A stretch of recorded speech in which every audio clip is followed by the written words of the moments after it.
We are on the north side of my house, and I want to show you some damage, some leaf damage on my hydrangea that a friend of mine gave to me. So this is sun damage, I'm pretty sure.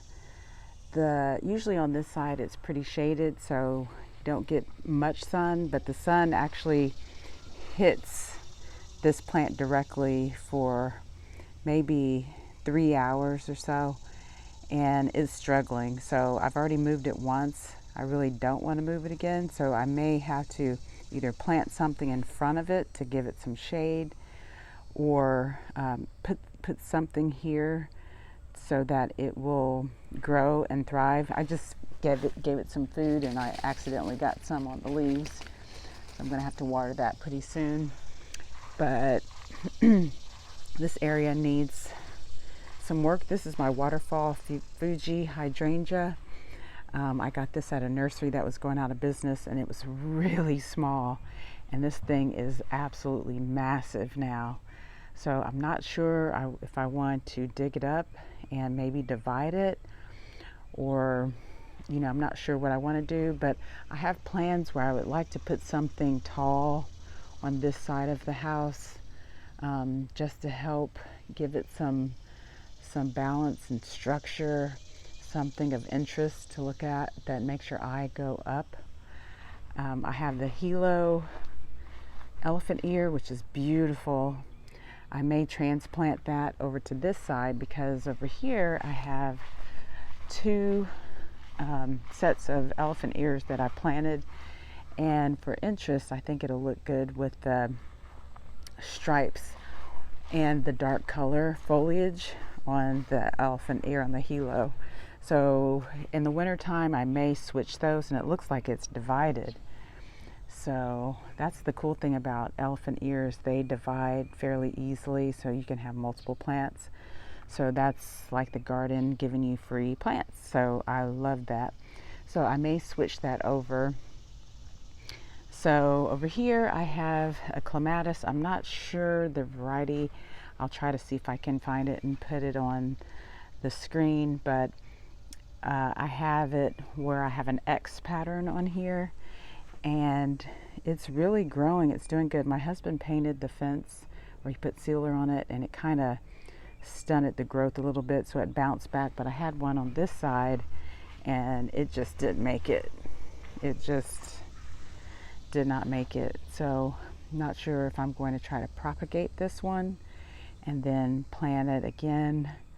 I'm really not sure, but it just couldn't, it just didn't bounce back. So I'm not sure exactly what I'm going to do. Or I may put something different that climbs.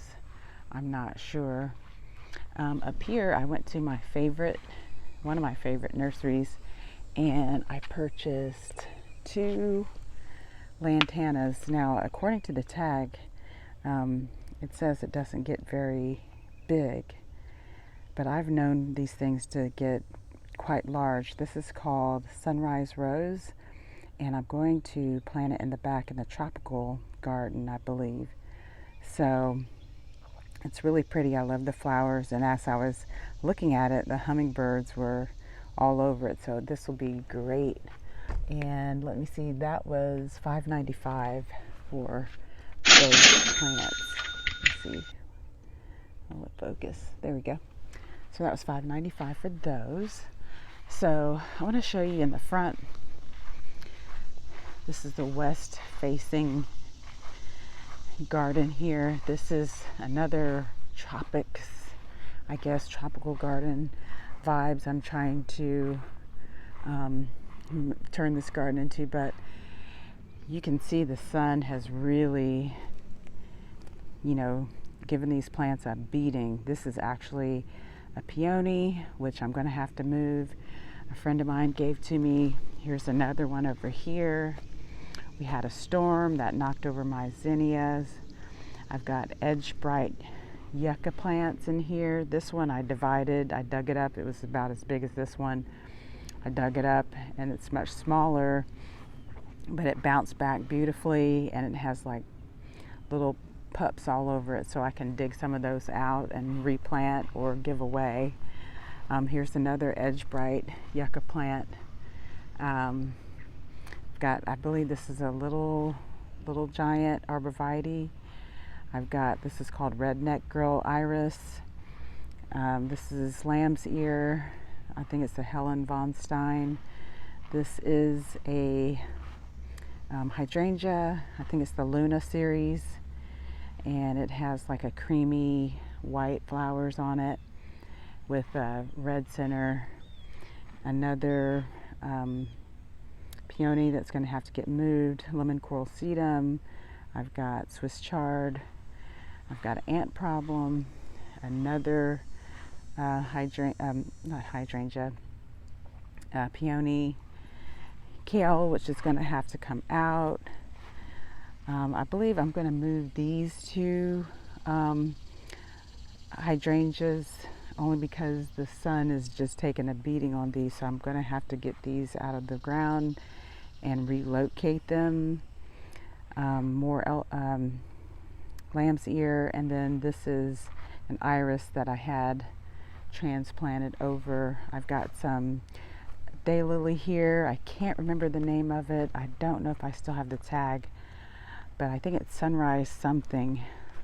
And then this is where that plant was. The Edge Bright yucca was here, and it's got some spin-offs, so I'm going to have to dig those out of the ground because I don't want those there.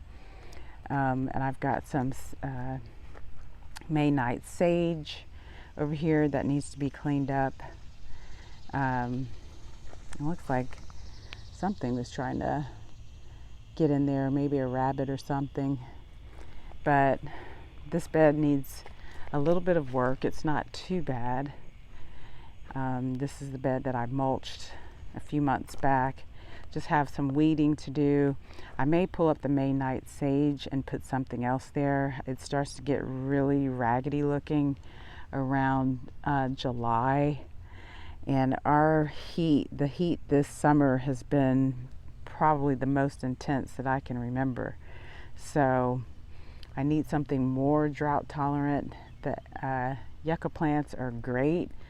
They can withstand all the heat, but I'm really going to have to make some changes. This is the Robert Kemp cannas. It looks horrible, absolutely horrible. It cannot take the heat.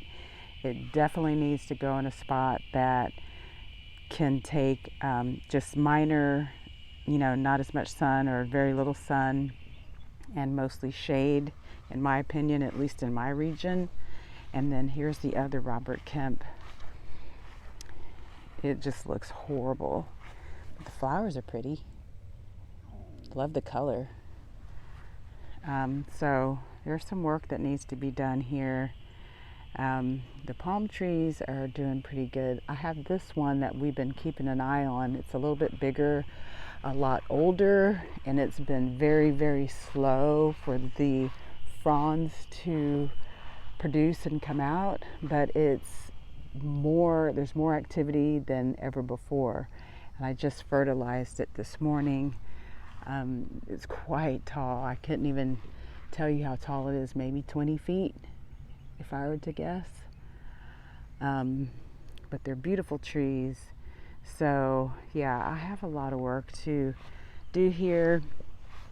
Transplanting, digging things up, putting them in different places. So when things calm down and the cool temperatures come in and things go to sleep, I'll be able to pull these things out and figure out what to do with them or place them someplace else in the yard. So that's what's going on here. So this is the front of my house right near the porch here, and I have this is a Summerific series by Proven Winners. This is Ballet Slippers, hibiscus. It's beautiful. I have some echinacea here. This is just the purple cone flowers. This has been struggling so bad, and I thought it could take the heat. This is rosemary, and I would use it to cook, but it just looks it looks like it's screaming for help. Like, get me out of here now. I have another peony I'm going to have to move. Here's another one. They just can't take the intense heat. So I'm learning, I can't place these types of plants in the heat. I've got a butterfly bush here. This is the, I think, lo and behold, blue chip. It's the dwarf variety. This is, I believe, evening rose. This is a hibiscus, proven winners, I believe. Oh, and look at this guy. An anole. Let's see if I can, oh, you can barely see him. Can you see him right there? He's watching me. I'm not going to bother him. And he's green. So they said when they're green, they're usually not stressed out. But when they turn brown is when they're stressed. I don't know if that's true or not, but that's what I heard. I have a camellia tree that I got from a farmer's market. And it's already producing buds, so it's getting ready for the winter. This usually will bloom in February, but it is putting off its buds. So it's that time of year. Thank goodness. So yeah, and this is sedum. I can't remember the variety. It looks like a rabbit or something got in here. But this one is not the autumn joy. It's another one. I'll try to find the name and put it on the screen for you, but it is really grown. I really like this plant. It reminds me of broccoli for some reason. But it's really pretty, and it turns beautiful colors in the fall. And so I may take some of these and propagate them. I've been reading about these, and supposedly they're easy to propagate, and you can just have these for life. So you don't have to worry about buying these anymore. I just did this morning. So I took the stems. The Edge Bright yucca plants will grow these stems, and they'll have these beautiful white flowers on them, and they attract these stink bugs or some kind of weird looking bugs. And so when they die off, I snapped off the branches and I just stuck them in this pot. And usually in this pot, I'll put, for the winter time, I'll put pansies, and the rabbits just devour them. So, but I thought, with Halloween coming and all of that, instead of tossing these out, I can use these for decoration. I can put lights around them or something like that. So I did this pot, and then I did this pot over here. So don't throw your branches out, just make the best of them. You can even spray paint them for interest. I think that would look cool. So behind this is a hibiscus. This is the Summerific series. This is Cranberry Crush. It has the most beautiful red blooms. This is one of my favorite plants, and it got attacked by something, and I sprinkled some copper fungicide down on the soil, and it really bounced back. So I was really happy because I thought I was going to lose it. And it is just, the flowers, the blooms are just absolutely beautiful.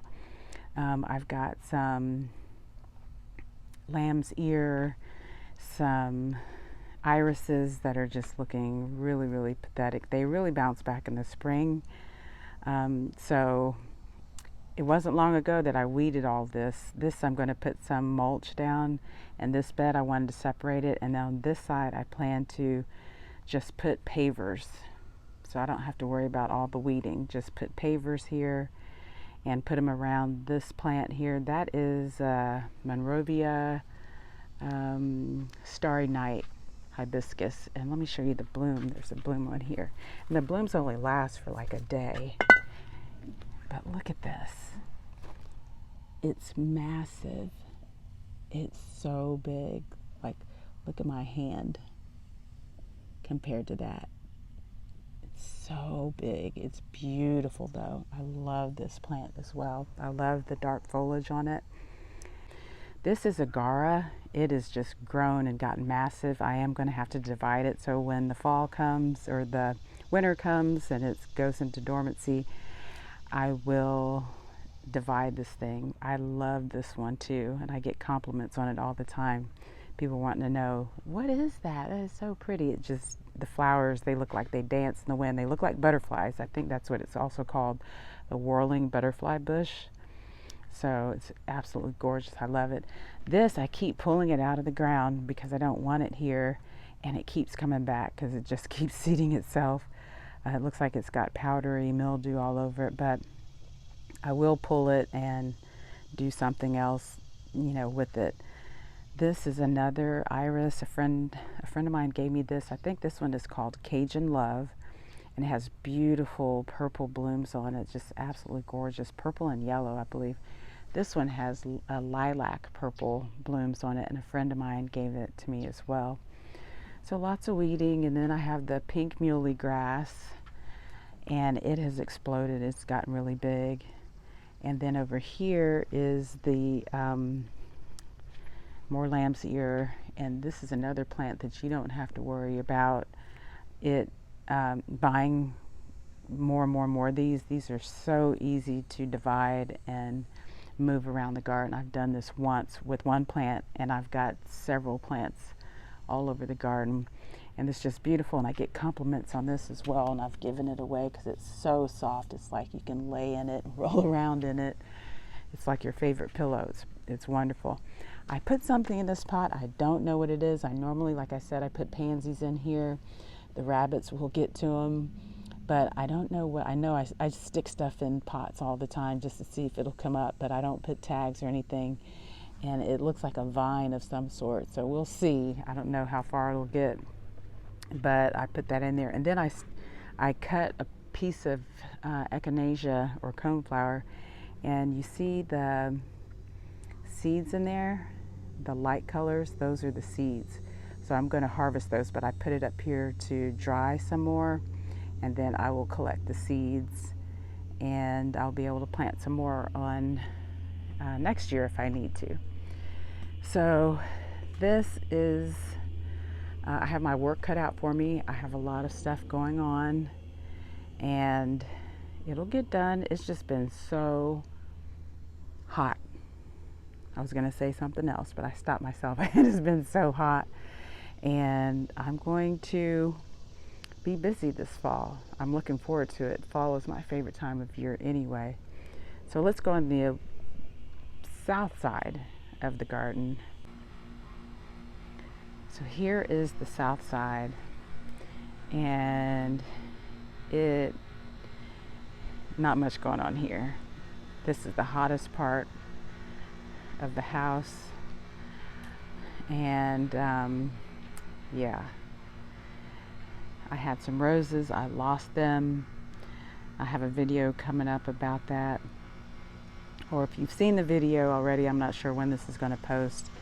I'll inform you of what's going on. But I do have a Queen Elizabeth rose, and it's hanging in there. It's hot. I know she's hot. It's ridiculous. But the blooms, and I have buds, which is nice. It's a beautiful, beautiful rose. I love the pink color on it. And this here was a peony, and I don't know, it might still be alive, I'm not sure, but it's not looking so hot.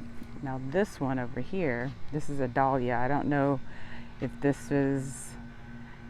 which dahlia this was. It's either the Laburnette or Cafe au lait, but it doesn't look like anything now. It's looking mighty rough. Here's the other peony a friend of mine gave me. She gave me all these peonies before she moved, so I'm really thankful. But this one is doing good, so it seems like it's thriving in the heat. So I don't know what happened with the other one. Maybe it's just transplant shock. There's another peony here. This is Creme de Cassis, and this is a Mr. Lincoln Rose, and it's struggling as well. I don't know if it just doesn't like this side of the house or what. This one is Peace Rose, and then I had a couple other roses, and I had to dig them out. And then over here is Limelight hydrangeas, and this was really massive, and I had to cut some of the limbs back. I did a hard pruning. I hated to do it, but it needed to be because I couldn't open the door. This is my garden door, and the garden's right on the other side of there. So I had to cut it back, but I enjoyed the beautiful blooms. But look at the scorch. That's just crazy. It's just been hot and sunny, but it seems to be doing okay. So I may just leave these here, but you just have to stay on top of the trimming so they don't get out of control. And then over here I have a white pillar rose of Sharon. I had to cut this one back. It was really growing and starting to get out of control. And then I have on this side here clematis that seems to be doing pretty good. This is a pink clematis that I got at Aldi, and it's thriving pretty well. So that is the south side, and then on this is a strip. And my thinking was we were going to put some flower beds here, or some raised beds, so I can have a garden. But I'm not sure if I'm going to do that, or I can make this little strip a cut flower garden. I really have to research on flowers that can really take the intense heat over here. So that's my thinking. If you have any ideas, let me know what I can do with this strip. We plan to till it out or put cardboard over the grass just to kill the grass off, and then we'll till it. It's on a slope, so we have to be careful. It's an easement, so when it rains, the water pools down like on the other side of the bricks that you see there, and then it rolls out into the street. So I have to keep the incline, so I can't flatten it out. So that's there for a purpose. And then we have our windmill palm that we got about 3 months ago maybe, and it seems to be thriving and doing pretty well. And I plan to underplant here. But like I said, it is so hot, you guys. It's absolutely crazy.